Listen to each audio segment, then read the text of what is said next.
Welcome back, welcome back. Fair use. Okay, it is bearing fruit. Whatever it is that you have found within. Okay, that piece of yourself, that special piece that everybody has.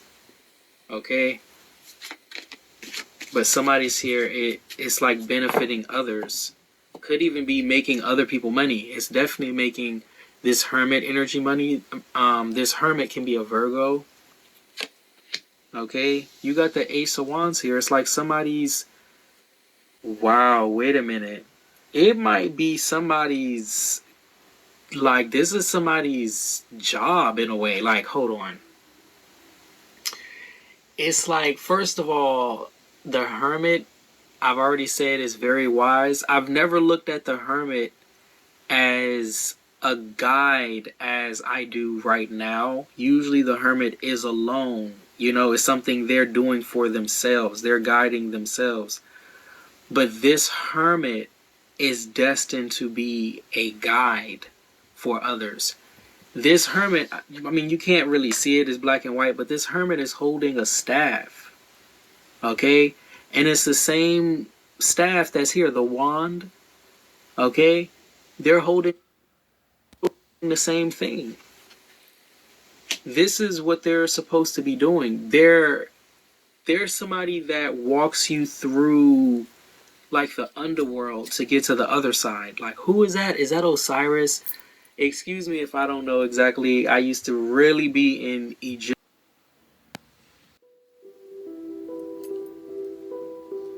Anubis, dog-headed god of the dead, thy clawed hands drip blood red, taking souls to the weighing scale, watching closely as some win, some fail. Those that are light, to paradise they proceed, but those that are heavy, to Amit you feed. The feather of my heart is too light to defy what is in the soul and to justify. So from that day forth your claws were blood red, for every human soul you sever from the mummied dead. Anubis, hear my plea, I beseech thee. My soul is pure, and will weigh lightly. Tarnish it not with your claws of red, but place it with care in the place of the heavenly dead. Anubis is perhaps one of the most recognizable gods in the Egyptian pantheon. Often we associate him today with the afterlife and as the god of mummification. The ancient Egyptians first referred to him as Inpu or Anpu, the word Inpu closely related to imp, meaning decay. It wasn't until the arrival of the ancient Greeks that he began to be known as Anubis. The iconic appearance of the god is what makes him so easy to identify. He was often depicted as a man with the head of a jackal, and other times he was seen as a regular jackal or dog that would accompany the goddess Isis. In more recent artwork, these two depictions seem to have been somewhat merged together, giving us a more menacing and mysterious looking god, one that we'd almost expect as a guardian of the underworld. The association between Anubis and the jackal is one that was formed because it was pretty common for Egyptian jackals to lurk around tombs and graves. Perhaps one of the main reasons that tombs became so intricate and elaborate was to keep the bodies of the dead safe from jackals and other animals. The host of genetic research that's been done over the years would suggest that the Egyptian jackal associated with Anubis is in fact not a jackal at all, but rather an ancient wolf. Associated with Anubis is in fact not a jackal at all, but rather an ancient wolf. Anubis's fur or skin was depicted as black, and jackals typically have brown fur. The color black was thought to be a symbol of death, but it was also a symbol of fertility, thought to represent the River Nile's fertile black soil. The first ever mentions of Anubis can be common for Egyptian jackals to lurk around tombs and graves. Perhaps one of the main reasons that tombs became so intricate and elaborate was to keep the bodies of the dead safe from jackals and other animals. The host of genetic research that's been done over the years would suggest that the Egyptian jackal associated with Anubis is in fact not a jackal at all, but rather an ancient wolf. Anubis's fur or skin was depicted as black, and jackals typically have brown fur. The color black was thought to be a symbol of death, but it was also a symbol of fertility, thought to represent the River Nile's fertile black soil. I wonder what color his skin was. The first ever mentions of Anubis can be found in the ancient pyramid texts, as well as in some of the ancient tombs of the Old Kingdom, where he was seen as the guardian and protector of the dead. After all, it was Anubis who was originally considered to be the god of the underworld. Only later he then became associated with the embalming process and mummification. When all of the body parts of Osiris had been collected, the responsibility of mummification fell to Anubis, a process that had not been seen before, and one that would provide a model for all subsequent mummifications to follow. It was believed that when Osiris's body was embalmed, and the funeral rites were ready to be performed, his brother Set once again attempted to attack him, this time taking the form of a leopard. Anubis was able to stop the god, branding him in his leopard form with a hot iron rod, and then flaying his skin, wearing the leopard coat as a warning against anyone who would dare to defile the bodies of the dead. It became pretty common practice that any priest attending to the dead would wear leopard skin to celebrate the victory of Anubis over Set. Interestingly enough, the story of Anubis branding Set while he was a leopard is a story that is used to explain how leopards got their spots. How does a man become a leopard? Because that's what he just said. When Osiris did eventually pass into the underworld, out of respect for the god, Anubis stepped down, making Osiris the new ruler. Anubis, however, did maintain a crucial role, helping guide souls through to the afterlife. When a new soul would arrive in the underworld, Anubis would escort them to the Hall of Two Truths, where they would have their heart weighed against a feather. The feather was thought to represent Mahat, the goddess of balance and order. The weighing process was overseen by Anubis, and the ceremony was performed in front of Osiris and the judges of the underworld. The demon known as Amit waited by Anubis' side. If the heart weighed heavier than the feather, they would not be granted passage to the afterlife. They would be given one last chance to convince Osiris and his judges that they lived a fair and balanced life. If they were unable to do this, then they would be devoured by Amit and cursed to suffer a second death. So the Egyptians believed when you die, Anubis comes, he gets you, and he takes you to court. And they get this scale, and they put a feather on it. And that's supposed to represent truth, light, and, the things you were supposed to do. And then they put your heart on a scale, and your heart is the things you do and the things you did. And if your heart isn't as light as a feather, you're going to get devoured. This entire ceremony led many to refer to Anubis as the guardian of the scales. Like many of the other gods in Egyptian mythology, Anubis' parents were quite an ambiguous topic. In some accounts it was believed to be Ra and his wife Hathor, and in later myths he was believed to be the son of either Osiris or Set. There are even links with Bastet as a potential mother, because of her association with perfumed oils, similar to those that would be used during the embalming process. Anubis' wife, Anput, was thought to represent the female aspect of Anubis, in name as well as in association, as she was also seen as a goddess of funeral and mummification. Together they had one child, known as Kebeshet, the goddess of purification and cool in water. She was often described as the serpent that purified the pharaoh. Many also associated her with the embalming liquid during the mummification process. It was even believed that while the spirits of the dead waited during the mummification process, Kebeshet provided them with water to help purify their souls. Most of the individuals involved in the embalming and mummification process would worship Anubis by wearing masks that resembled the god during the embalming ritual. It's believed that Anubis possessed a vast anatomical knowledge because of the skills he displayed when embalming bodies. The priests of Anubis were regarded as very skilled healers with a vast knowledge of herbal remedies. The large popularity of Anubis meant that he was worshipped all over Egypt, and his cult center was in Sinopolis, located in Upper Egypt. The ancient Greeks translated this to mean City of the Dog, which ties into Anubis' close association with jackals and dogs. Wolf pack? The ancient Greeks drew some interesting parallels between Anubis and the god Hermes. Hermes may have been seen as the messenger of the gods, but he did also play a small role in the underworld, helping guide those to the river Styx and the beginning of their boat journey. They even merged the two gods together, creating a god that would be known as Hermanubis. His role was quite similar to that of Anubis's, and he even took the form of a man with the head of a jackal. The worship of this variation of Anubis was particularly popular during the Roman rule over Egypt. Despite how much of a predominant role Anubis had in Egyptian mythology, he doesn't really feature in many stories, and I guess we can attribute this to the difficulty of his task. Death isn't exactly something that stops, and all of Anubis' time was spent helping the dead. Like many of the other deities associated with death, in Anubis we have a stoic figure who shows complete devotion to his task. Anubis both respects and protects the dead, and he plays an important role in the underworld, and in that role, he remains unbiased and impartial, trusting that fate will determine the outcome of the souls that he escorts. The recent depiction of Anubis in the TV show American Gods is one that I feel captures this quite well. So basically, Anubis is the guy that gets you ready before you go meet the Most High. And that's like, Egyptian religion or faith, I will call it. The book, the Bible has something very similar to that, and it's just very big coincidence, I guess. But he seems very balanced in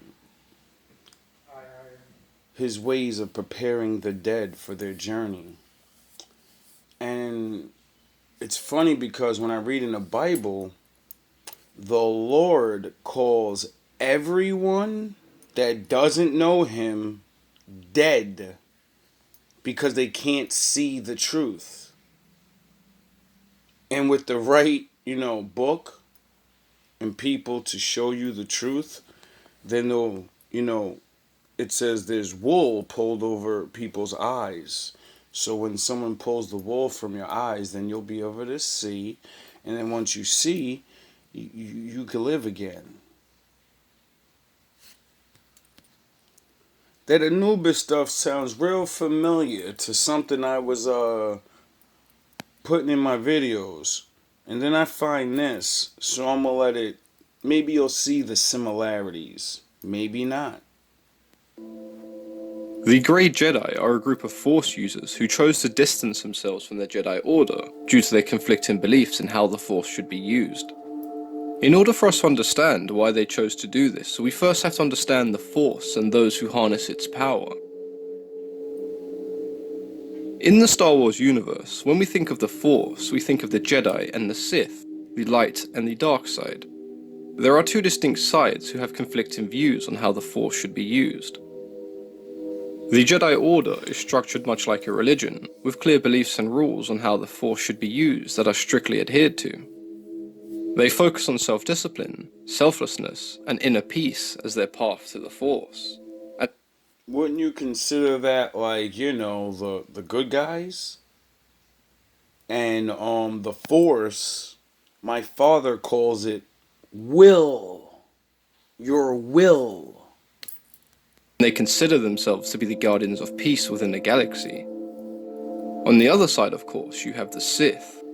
A common misconception of the Sith that the movies do not help to dispel is that the Sith are inherently evil. There is no denying that the Sith crave power, but where the Jedi consider emotions to be a path down the dark side, the Sith embrace their emotion. These emotions can be anger and hatred, but they can also be joy or love. One of the main reasons the Sith are depicted as becoming evil is because they are blinded or corrupted by their passion and emotions. Did you know most of the only Jedi become Sith, first of all? Second of all, you know how many Sith Lords became Sith because of love? They love someone so much, and they were told they can't have more power. So, like idiots, they went and got more power, and it corrupted them because their brains wasn't smart enough to deal with it. The Grey Jedi, as their name may suggest, do not see the Force in the black and white terms that the Jedi and the Sith do. The Grey Jedi see the Force as a spectrum of power, with light and dark philosophies on either side. They stand firmly in the middle, believing that the only true way to master the Force is with a balance of light and dark. A Jedi who disagreed with the Council may have been seen as a Grey Jedi, and despite this never being mentioned in the canon universe, there are those who consider Qui-Gon Jinn to be a Grey Jedi because of his many disagreements with the Jedi Council.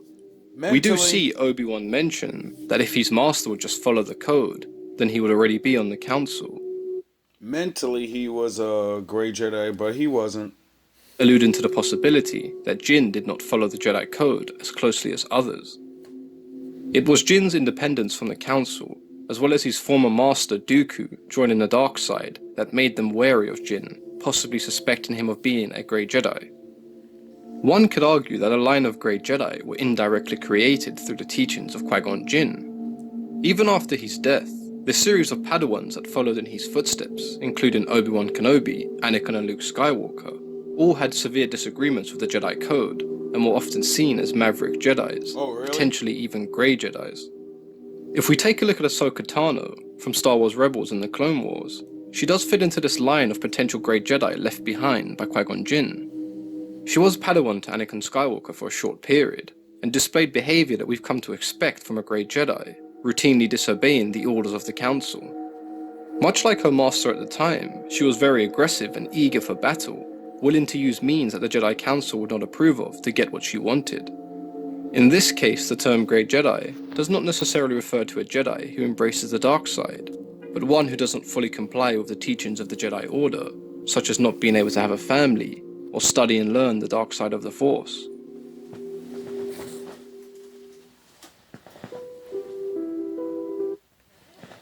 Why would a Jedi want to study the dark side of the Force and think that he's still gonna become stay good? Oh, I kind of think I know why. Because you're not gonna study how to do it. You're gonna study how they do it. So now you can see what they're gonna do. Cause knowledge is power, you know. One of the most well-known examples of a Grey Jedi in the extended universe was Jolee Bindo. Bindo was inducted into the Jedi Order and trained in the ways of the Force at the Coruscant Jedi Temple. As a Padawan, Bindo was considered to be reckless and often ignored the word of the High Council when he felt they were wrong. He eventually married a Force-sensitive woman named Nyama, although marriage was frowned upon by the Jedi Council. I wonder why. Bindo decided that he would train her himself despite the Council being against the idea and the fact that he was still a Padawan. In this case, the Jedi Council's advice would appear to be correct, as Bindo's wife would turn to the dark side during the war with Exar Kun. Oh, really? She attempted to turn Bindo, but he rejected her proposal, which led to a lightsaber duel between the two. Despite Bindo being victorious, he could not kill his wife, and he let her go. His wife would go on to kill many Jedi before she was eventually struck down in battle. I wonder why it's a Jedi law you can't have a wife or a family. I wonder why. Did they learn the hard way? After these events, the Jedi Council did not punish Bindo. They had hoped he'd learned his lesson, even offering to make him a Jedi Knight. At this point in time, Bindo had lost all faith in the Council, and declined their offer, going into exile and living as a hermit on Kashyyyk, where he would fight alongside the Wookiees and help them protect their land against poachers. Bindo would eventually come across one of the most notorious Jedi in the extended universe, Revan. He chose to accompany Revan and aid him in his victory over Darth Malak. Bindo was heralded for his actions, but it wasn't long after that he faded from the public eye and disappeared forever. The Grey Order believed in the balance of all things, not just the Force alone. Unlike the Jedi and Sith, they chose to watch over galactic affairs without intervening unless they deemed it truly necessary. Oh, really? They believed the Force did have two sides, but neither was inherently good or evil. It was the intention of the user that would determine if the action was good or bad. That's kind of like what my father said in his book. We all have free will. We all have brains and strength and all of this. And depending on what you do, makes you who you are. Grey Jedi were capable of using dark side powers without falling victim to its corruption, I wonder a why. feat that the Jedi believed to be impossible. They even taught that the Grey Jedi were unaware of their own corruption.